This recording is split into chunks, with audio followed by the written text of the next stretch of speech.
Hello dear students, welcome back to EduValley 2.0. +2 political സയൻസിൽ ഏതൊക്കെ പാടാണ് ഇമ്പോർട്ടൻറ്റ്, എങ്ങനെയൊക്കെ പഠിക്കണം, എത്രയൊക്കെ വെയിറ്റേജസ് ഉണ്ട്, നിങ്ങൾ പഠിക്കേണ്ട ഇമ്പോർട്ടൻ്റ് ആയ ഒരു 25 ക്വസ്റ്റ്യൻസ് എല്ലാമാണ് ഈ ഒരു വീഡിയോയിലുള്ളത്. നമുക്ക് കൊമേഴ്സ് കുട്ടികൾക്കും അതുപോലെ തന്നെ ഹ്യൂമാനിറ്റീസ് കുട്ടികൾക്കും ഒരേപോലെയുള്ള സബ്ജക്റ്റാണ് പൊളിറ്റിക്കൽ സയൻസ്. എല്ലാവർക്കും ഒരുപോലെ പൊളിറ്റിക്കൽ സയൻസ് ഉണ്ടാവില്ല. കമ്പ്യൂട്ടറൈസ്ഡ് അക്കൗണ്ടിങ് സ്റ്റുഡൻസിന് കമ്പ്യൂട്ടർ ആപ്ലിക്കേഷൻ ആയിരിക്കാം. അല്ലാത്ത കുട്ടികൾ ചില സ്കൂളുകാർ മാത്സ് ആണ് ഓപ്ഷനിൽ കൊടുക്കുന്നത്. ചില സ്റ്റുഡൻസിന് ഉള്ളത് നമ്മുടെ സ്റ്റാറ്റിസ്റ്റിക്സ് പോർഷനാണ്. ചില സ്റ്റുഡൻസിനുള്ളത് പൊളിറ്റിക്കൽ സയൻസ്. സോ പൊളിറ്റിക്കൽ സയൻസിൽ +2 എങ്ങനെ നിങ്ങൾ പഠിക്കണം, ഇതിൽ ഏതൊക്കെ പാഠങ്ങളുടെ ചാപ്റ്റർ വൈസ് വെയിറ്റേജ് ആണ് ആദ്യം മിസ് പറയുന്നത്. 2 പാർട്ടായിട്ടാണ് നമ്മൾ പൊളിറ്റിക്കൽ സയൻസ് ഉള്ളത്. അപ്പോൾ മലയാളമാണ് കൂടുതൽ കുട്ടികളും പ്രിഫർ ചെയ്യുന്നത്. അപ്പം പൊളിറ്റിക്കൽ സയൻസിൽ നമുക്ക് 2 സെക്ഷനായിട്ട് തിരിച്ചിട്ടുണ്ട്, പാർട്ട് 1 ആൻഡ് പാർട്ട് ബി. ഇതിൽ ചാപ്റ്റർ നമ്പർ 10 ആണ് നമുക്കൊന്ന് സ്കിപ്പ് ചെയ്തിരിക്കുന്ന ഡ്രോപ്പിംഗ് പോർഷൻ. കോൾഡ് വാർ അല്ലെങ്കിൽ ശീത സമര കാലഘട്ടം 10th ചാപ്റ്റർ ആണ് സ്കിപ്പിംഗ് പോർഷൻ ആയിട്ടുള്ളത്. സോ നമുക്ക് വീഡിയോയിലേക്ക് കടക്കാം. അതിന് മുന്നേ ആദ്യമായിട്ടാണ് നമ്മുടെ ചാനൽ കാണുന്നതെങ്കിൽ ലൈക്ക് ചെയ്യാനും ഷെയർ ചെയ്യാനും സബ്സ്ക്രൈബ് ചെയ്യാനും മറക്കരുത്. ഓക്കെ, പാർട്ട് 1 നമുക്ക് പഠിക്കാനുള്ളത് ഒരു 9 ചാപ്റ്റേഴ്സ് ആണ്. ഓരോ ചാപ്റ്ററിന്റെ പേരും അതിന്റെ വെയിറ്റേജ് ആണ് മിസ് ഇവിടെ എഴുതിയിരിക്കുന്നത്. First chapter challenges of national building, 9th മാർക്കിന്റെ വെയിറ്റേജസ് നമുക്ക് അവിടെ നിന്നുണ്ട്. അപ്പൊ ഏറ്റവും നല്ല ഇമ്പോർട്ടന്റ് ആയിട്ട് നിങ്ങൾ പഠിക്കണം first chapter. Then second chapter ഇറ of one party dominance, 7th weightage ആണ് അവിടെ ഉള്ളത്. Plan development, politics and plan development എന്ന് പറഞ്ഞ പാർട്ടിൽ 5 മാർക്കിന്റെ വെയിറ്റേജസിന് ക്വസ്റ്റ്യൻസ് നമുക്ക് പ്രതീക്ഷിക്കാം. 4ാമത്തെ ചാപ്റ്റർ ഇന്ത്യസ് എക്സ്റ്റേണൽ റിലേഷൻസ് ആണ്, 7 മാർക്കിന്റെ വെയിറ്റേജ് അവിടെ ഉണ്ട്. ദെൻ നമുക്ക് പിന്നത്തെ chapter the crisis of the challenges and restoration of democratic system, അതായത് കോൺഗ്രസ് സിസ്റ്റം എങ്ങനെയാണ് റീസ്റ്റോർ ആയത് എന്നുള്ള ചാപ്റ്റർ ആണത്. Then 6th chapter crisis democratic order, 7th മാർക്കാണ് അവിടുത്തെ weightage. Popular movements in rise, എങ്ങനെയൊക്കെയാണ് പോപ്പുലർ മൂവ്മെന്റ്സ് വന്നത്, അതാണ് 7ാമത്തെ പാഠം. ദെൻ റീജിയണൽ ആസ്പിറേഷൻ, 8 മാർക്കിന്റെ വെയിറ്റേജ് ഉണ്ട്. Then last one recent development in Indian പൊളിറ്റിക്സിൽ റീസെന്റ് ഡെവലപ്മെന്റ്. ഇത് പാർട്ട് 1 സെക്ഷൻ ആണ്. അപ്പൊ ഈ പാർട്ട് 1 സെക്ഷനിൽ നിങ്ങൾ നോക്കിക്കഴിഞ്ഞാൽ നിങ്ങൾ ആദ്യം പഠിക്കേണ്ടത് first chapter, 9th chapter, 8th chapter and 4 to 6 ഈ ചാപ്റ്റേഴ്സ് ആണ് നിങ്ങൾ ആദ്യം പഠിക്കേണ്ടത്. 1ാമത്തെ പാഠം നല്ല പോലെ പഠിക്കുക, കാരണം അത്യാവശ്യം നല്ല വെയിറ്റേജ് ഉണ്ട് അവിടെ നിന്ന്. ഓക്കെ, ദെൻ പാർട്ട് 2 എന്ന് പറയുമ്പോൾ പാർട്ട് ബി സെക്കൻഡ് പാർട്ടിൽ നമുക്ക് പഠിക്കാനുള്ളത് 11th ചാപ്റ്റർ ആണ്. 10th ചാപ്റ്റർ സ്കിപ്പിംഗ് ആണ്. എൻഡ് ഓഫ് ബൈപോലാരിറ്റി, അതായത് നമ്മൾ ബൈപോലാരിറ്റീസ് മാറിയിട്ട് അവിടെ US ഹെജിമണി വരുന്ന ഒരു പാഠാണത്. 8 മാർക്കിന്റെ വെയിറ്റേജ് ഉണ്ട്. ദെൻ നമ്മുടെ US hegemony and world politics, അത് നമുക്ക് 6 മാർക്കിന്റെ വെയിറ്റേജ് ഉണ്ട്. ദെൻ സെൻട്രൽ പവേഴ്സ്, അതായത് central powers alternative centres of power, 6 mark. Then 14ാമത്തെ പാഠം കോണ്ടംപററി സൗത്ത് ഏഷ്യ, 4 മാർക്കിന്റെ വെയിറ്റേജ് ഉണ്ട്. ഇന്റർനാഷണൽ ഓർഗനൈസേഷൻ, 8 മാർക്കിന്റെ വെയിറ്റേജ് ഉണ്ട്. Then security in the contemporary world എന്ന് പറഞ്ഞ പാഠം 5th മാർക്ക്. ദെൻ എൻവയോൺമെന്റും നാച്ചുറൽ റിസോഴ്സസും 3 മാർക്ക്. Globalisation 5 mark. ഇത്രയും വെയിറ്റേജസ് ആണ് പാർട്ട് ബി എന്നുള്ളത്. ഇവിടെ നിങ്ങൾ നല്ല പോലെ പഠിക്കേണ്ടത് 11th chapter, 15th chapter and 12 and 13. ഇതൊക്കെയാണ് നല്ല ഇമ്പോർട്ടൻ്റ് ആയ പാഠങ്ങൾ. അപ്പൊ നിങ്ങൾ പഠിക്കേണ്ട ഓർഡർ, ഈ പാഠങ്ങളൊന്നും അറിയാത്ത കുട്ടികൾ വേഗം പോയിട്ട് എന്ത് ചെയ്യുക, വേഗം ഒന്ന് വായിച്ചു നോക്കിയെങ്കിലും ചെയ്യാം. ഇപ്പോൾ പാർട്ട് എയിലും പാർട്ട് ബിയിലും നിന്നുള്ള പാഠങ്ങളും വെയിറ്റേജസും നിങ്ങൾക്ക് കിട്ടി ഏത് ഓർഡറിൽ പഠിക്കണമെന്ന്. ഇനി മിസ് നിങ്ങൾക്ക് വേണ്ടി തയ്യാറാക്കിയിരിക്കുന്നത് ഒരു 25 ക്വസ്റ്റ്യൻസ് എന്ന് വേണമെങ്കിൽ പറയാം. വിത്ത് മലയാളം ഉണ്ട്. മലയാളം നമുക്കറിയാം പൊളിറ്റിക്കൽ സയൻസിന് ഒരു പ്രത്യേകതയുണ്ട്, കുറേ സ്റ്റുഡൻസ് മലയാളത്തിൽ എക്സാം എഴുതുന്നുണ്ട്. പിന്നെ മാത്രമല്ല നമുക്ക് അത്യാവശ്യം കുറേയൊക്കെ നമ്മൾ ഇംഗ്ലീഷ് സ്റ്റുഡൻസിനേക്കാൾ കമ്പയർ ചെയ്യുമ്പോൾ മലയാളം സ്റ്റുഡൻസിന് നമുക്ക് എന്ത് നേരിടേണ്ടി വരും, ലാംഗ്വേജ് ഇഷ്യൂസ് നേരിടേണ്ടി വരും. സോ മലയാളത്തിലും നമ്മൾ ക്വസ്റ്റ്യൻ എഴുതിയിട്ടുണ്ട്. അപ്പം മലയാളം പഠിക്കുന്ന കുട്ടികൾക്കും അത് ഒരേപോലെ ഹെൽപ്ഫുൾ ആവാൻ വേണ്ടിയിട്ടാണ്. ഇതിൽ 8 മാർക്കിന്റെ ചോദ്യങ്ങളുണ്ട്, 5 മാർക്കിന്റെ ചോദ്യങ്ങളുണ്ട്, 4 മാർക്കിന്റെ ചോദ്യങ്ങളുണ്ട്, 3 മാർക്കിന്റെ ഉണ്ട്. എല്ലാം കൂടി ക്ലബ് ചെയ്തിട്ടാണ് മിസ് 25 ക്വസ്റ്റ്യൻസ് നമ്മൾ എടുത്തിരിക്കുന്നത്. ആ 25 ക്വസ്റ്റ്യൻസ് നിങ്ങൾ നല്ല പോലെ പഠിക്കാം.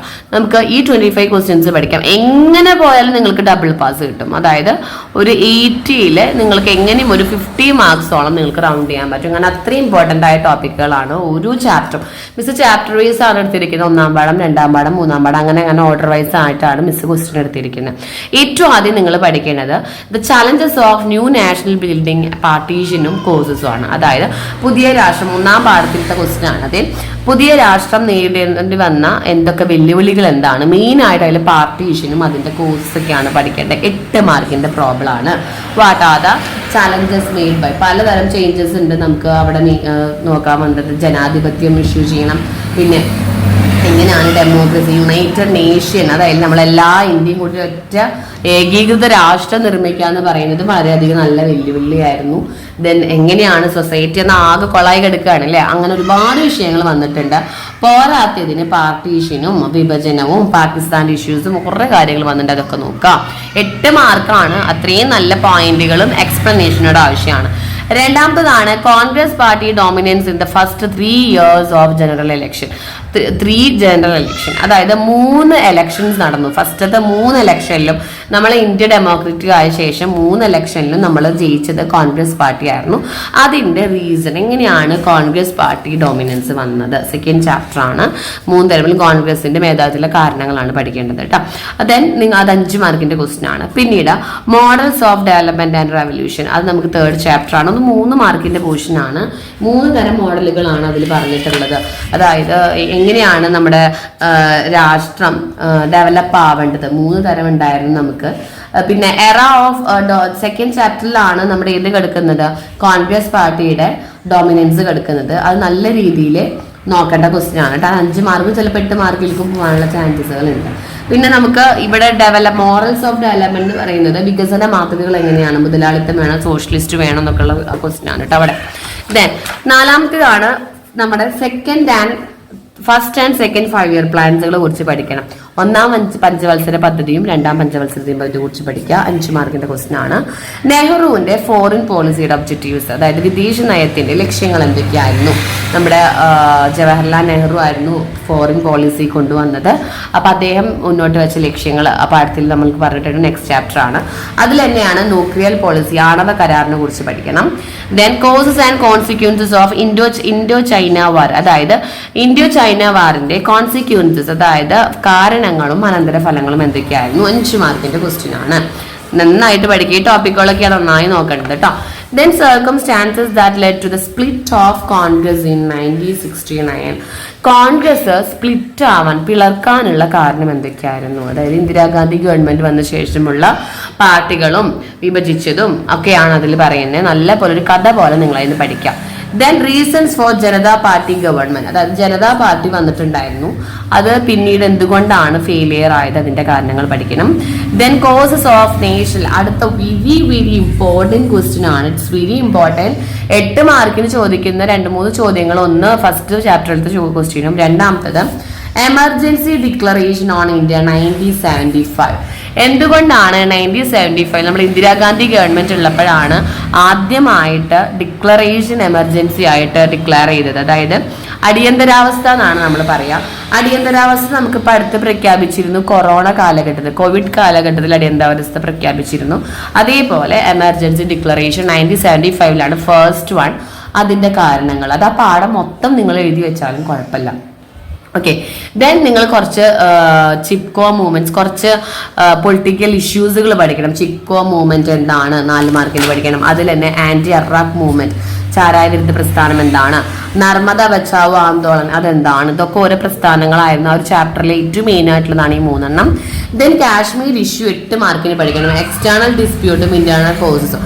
എക്സ്റ്റേണലും ഇന്റേണലും കാശ്മീരിൽ പ്രശ്നങ്ങൾ ഉണ്ടാവാനുള്ള ആന്തരികവും ബാഹ്യവുമായ കാരണങ്ങൾ എന്തൊക്കെയാണ്. അതാ ജമ്മു കാശ്മീരിന്റെ ഇഷ്യൂ ഭാഗത്ത് കംപ്ലീറ്റ് അത് തന്നെയാണ് പറയുന്നത്. അത് അതേപോലെ വായിച്ച് കഥ പോലെ മനസ്സിലാക്കാം.